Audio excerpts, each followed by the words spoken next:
ये जब से लद्दाख एक केंद्र शासित प्रदेश बना है आज के तारीख में। पहले तो हमारे रिप्रेजेंटेटिव्स होते थे, लेह से 2 एमएलए और मद्रास से कारगिल से 2 एमएलए होता था। अब तो वो भी खत्म हो चुका है। तो उसके बाद हमारा मांग हमेशा रहा है कि यूटी विद लेजिस्लेचर हमारा एक अपना असेंबली हो। अब वो भी नहीं है। तो आज के समय में जो एक जो लद्दाख में जो जनप्रतिनिधि जो लोग हैं, जो रिप्रेजेंटेटिव इलेक्टेड रिप्रेजेंटेटिव्स हैं, लद्दाख की उनका कोई से नहीं है लद्दाख को आगे ले जाने में, लद्दाख के डेवलपमेंटल के उसमें प्लेटफॉर्म पे लद्दाख के चुने हुए लोग, खासकर जो यहाँ के जो काउंसिल उनका भी इसमें कोई वो मुझे नहीं लगता कि मतलब जिस तरह से काउंसिल को पूछना चाहिए था लद्दाख के डेवलपमेंट के बारे में, तो वो बिल्कुल पूछ नहीं रहा। तो ये दुख की बात है कि लद्दाख में अभी भी जो एक डेमोक्रेटिक सेटअप को और मजबूत करना चाहिए था, वो और कमजोर हुआ है। तो मैं समझता हूँ कि ये केंद्र सरकार को सोचना पड़ेगा। हमारी मांग भी यही है, जो 4 पॉइंट एजेंडा है उसमें भी साफ तौर से कहा है कि लद्दाख ने हमेशा एक लेजिस्लेचर मांगा है, एक असेंबली मांगा है, तो वो भी कुछ एजेंडा में है। तो मुझे लगता है सरकार को सोचना चाहिए लद्दाख को एक डेमोक्रेटिक, ना कि वो ब्यूरोक्रेसी हटा। अभी क्या हुआ कि ब्यूरोक्रेसी में सारे लद्दाख को एक has become a bureaucratic system. तो वहां से हटाकर एक डेमोक्रेटिक इंस्टीट्यूशन को खड़ा करना, काउंसिल को और आगे बढ़ाना और एक असेंबली देना मुझे लगता है बहुत जरूरी है। कश्मीर में तो सब कुछ हो रहा है जैसे आपने कहा, और लद्दाख में लोगों से सारा सब कुछ हटाया जा रहा है और कमजोर किया जा रहा है। हाँ ले सो आप एज अ रिप्रेजेंटेटिव गवर्नमेंट से क्या रिक्वेस्ट करना चाहते हैं सर? जैसे मैंने कहा कि मैं एज ए पब्लिक रिप्रेजेंटेटिव, हम चाहेंगे कि लद्दाख की तरक्की में लद्दाख के लोगों का हाथ हो। यहाँ पर बेशक हमारे गवर्नर साहब हैं, यहाँ पर लेफ्टिनेंट गवर्नर साहब हैं और यहाँ पर एक ड्यूटी प्रशासन है। तो जो भी लद्दाख के बारे में निर्णय होता है, जो भी एक पॉलिसी डिसीजन लिया जाता है, तो उसमें लद्दाख के लोगों का से हो। अब लद्दाख के लोगों का से कैसे होगा? जब तक एक भागीदारी कैसे बनेगी? भागीदारी तभी बनेगा चुने हुए जो प्रतिनिधि हैं। अगर हम कल असेंबली देते हो तो मेरे यही गुजारिश होगा कि जो असेंबली का जो मांग है उसको पूरा किया जाए। काउंसिल को अगर असेंबली नहीं तो काउंसिल को स्ट्रेंथन किया जाए यहाँ पर। तभी हम छठे शेड्यूल मांग रहे हैं। क्यों मांग रहे हैं? क्योंकि लद्दाख में लोगों का से हो, ट्राइबल कम्युनिटीज का से हो लद्दाख को आगे ले जाने में। तो ये एक बहुत इंपॉर्टेंट इशू है जो मुझे लगता है 5-6 साल से ये इस पे कोई सुनवाई नहीं हो रही केंद्र सरकार की तरफ से।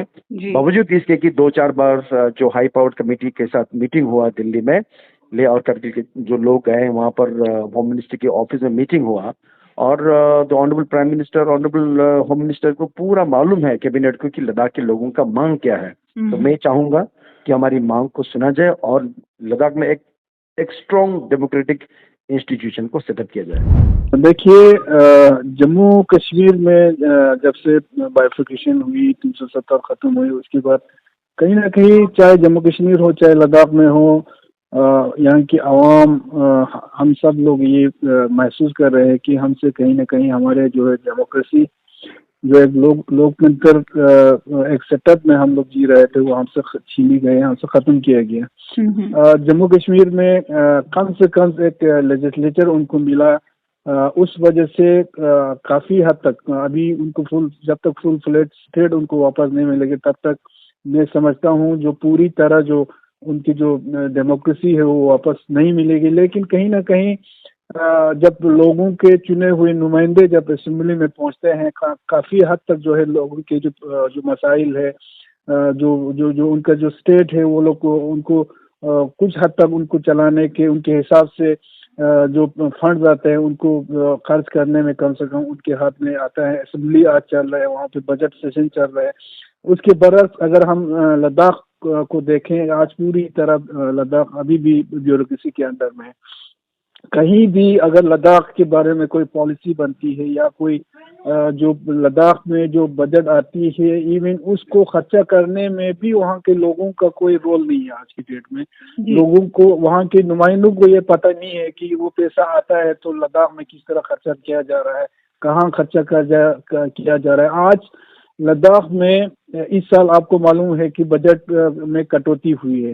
जब हम यहाँ पे सेंटर में मिनिस्ट्री से मिलते हैं, डिफेंस मिनिस्ट्री से मिलते हैं, ये हमारे होम वालों से मिलती है, तो वो लोग कहते हैं हमें पैसा देने में कोई ये नहीं है, आप कल ले लो परसों ले लो हमारे पास, लेकिन उस पैसे को खर्च जब वहाँ पे हो नहीं रहा है तो हम कैसे दे दें। तो आज उस पैसे को खर्च करने में आज जब हम पूछते हैं हमारे पर उतना वहाँ के हमारे लीडरशिप की हाथ में उतना ये नहीं है कि भाई तुम लोग खर्च क्यों नहीं कर पा रहे हैं, इसको खर्च करने के लिए कम से कम आ जाओ हम लोग बैठे इस पर मंथन करें कि खर्चा क्यों नहीं हो रहा है, किस तरह आगे जाके हम इसको जो हमारा एक्सपेंडिचर है उसको बढ़ाएं।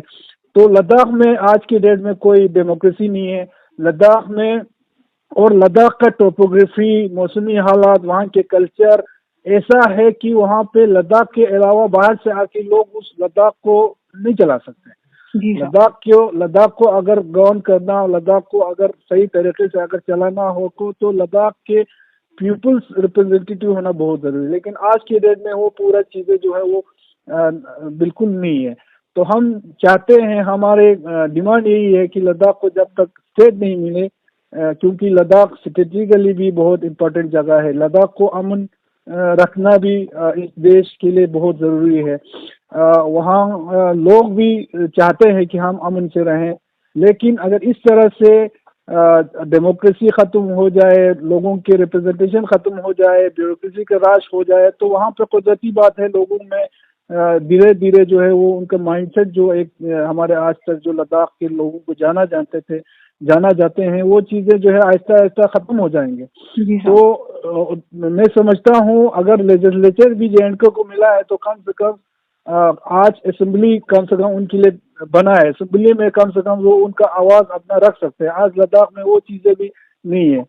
तो मैं समझता हूँ अभी बातचीत चल रही है, पूरे लद्दाख की आवाम का जो नजर है वो इस बातचीत के ऊपर है, चाहे हमारे नौजवानों की नजर हो, चाहे लद्दाख की आवाम की नजर हो। हमें ये एक उम्मीद है कि इस बातचीत से कोई ना कोई ऐसा हल निकालेंगे जिससे हमारे लद्दाख में एक लोकतंत्र, एक डेमोक्रेटिक जो एक सेटअप है वो लद्दाख में शुरू हो, उसकी शुरुआत हो जाए। तो हम हमारी नजर है और हम उम्मीद भी रखते हैं, और जब तक लद्दाख में एक डेमोक्रेटिक सेटअप नहीं बनता है तब तक लद्दाख के अवाम भी चुप नहीं बैठेंगे, क्योंकि ये हमारा देश जो है जाना जाता है पूरा दुनिया में डेमोक्रेसी के लिए, और आज तक हम एक डेमोक्रेटिक सेटअप में हमने जिंदगी गुजारी है।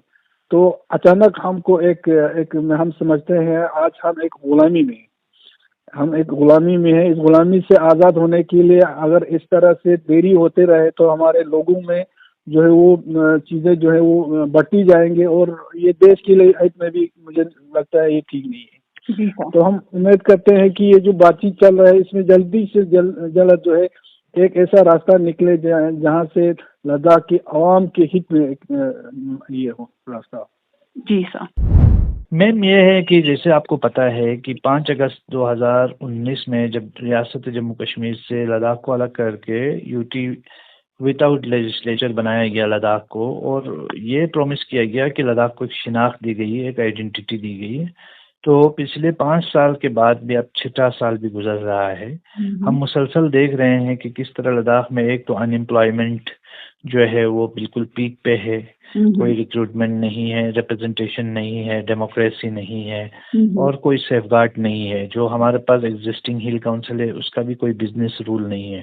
तो लद्दाख के साथ बहुत बड़ा धोखा हुआ है, लद्दाख एक बिट्रेयल फील कर रहा है। तो मुझे लगता है कि आप दूसरी तरफ देखें, जम्मू कश्मीर के अंदर इस वक्त असेंबली भी चल रही है, उनके अपने चुने हुए नुमाइंदे सरकार अवाम के सरकार बना करके वो अपने लिए फैसले कर रहे हैं, बजट उनका चल रहा है।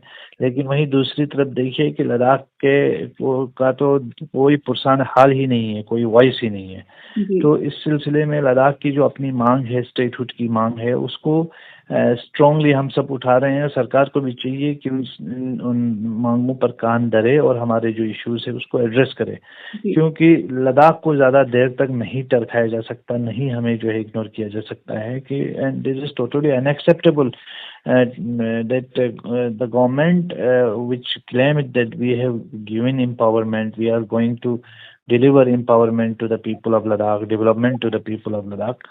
तो डेवलपमेंट विदाउट डेमोक्रेसी ना के बराबर है। आप डेवलपमेंट ही केवल देखें तो वो तो चाइना में भी बहुत डेवलपमेंट है, but the setup China has is not acceptable for us. Likewise any setup without democracy is not acceptable. मतलब the UT without legislature is a failed idea. Now UT has failed to deliver it is promises. तो उनको चाहिए कि भाई हमें अपना state वापस करे और अपनी यूटी वापस ले ले। तो ये है कि हमें अपना स्टेटहुड मिलना चाहिए लद्दाख को। लद्दाख डिजर्व करता है, हमारी मांग भी रही है। जी सर। तो अभी आने वाले दिनों में हमारा क्या एक्सपेक्टेशन है सर, और हम क्या हम तो स्ट्रॉन्गली, हम तो देखिए in the history of Ladakh both Kargil and Leh they are united on this 4th point agenda, and we are strongly putting up this agenda, this issue before the government, before the concerned authorities in government of India. तो हम चाहते हैं कि भाई कम से कम सरकार इन चीज़ों को मतलब लोगों के सेंटिमेंट्स के साथ मजाक न उड़ाए, न खेले। अभी आप देखें कि ब्यूरोक्रेट्स हैं, उनके साथ कोई पर्सनल हमारी रिफ्ट तो नहीं है, कोई लड़ाई तो है नहीं। हम जस्ट इस सेटअप के बारे में क्वेश्चन करते हैं कि ये ब्यूरोक्रेसी के नीचे जो है हमारी वॉइसेस जो दब रही है उसकी बात कर रहे हैं। तो आप देखें कि एक ये 50 साल बाद 70 साल बाद हिंदुस्तान की आज़ादी के बाद पहली बार लद्दाख से डेमोक्रेसी छीनी गई, और आज जम्मू कश्मीर के रिप्रेजेंटेटिव्स असेंबली में है, उसी असेंबली में हमारे मिनिस्टर्स होते थे, करगिल के लेह के रिप्रेजेंटेटिव्स होते थे। लेकिन आज वही असेंबली जो है लद्दाख की रिप्रेजेंटेटिव्स से खाली है, और लद्दाख को भी अपना कोई रिप्रेजेंटेशन नहीं है। चलो आपने लद्दाख को खाली तो कर दिया जम्मू कश्मीर असेंबली से, लेकिन कम से कम लद्दाख को उसके जवाब में अगर 4 हमारे रिप्रेजेंटेटिव्स थे तो आपको तो 8 देना चाहिए था हमको जी, या हमको 12 दे के हमको अपनी असेंबली देना था। तो ये एक डेवलपमेंट हम मान लेते। बल्कि रही सही असेंबली भी छीन के आपने हमको जो हमारे सेफगार्ड से वो भी छीन के हमको जो है सड़क पे लाया।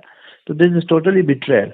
जी देखिए, अभी जैसा सबको मालूम है कि अभी हमारा जो टॉक्स है वो अभी एपेक्स बॉडी KDA और MHA के बीच में अभी हो रहा है।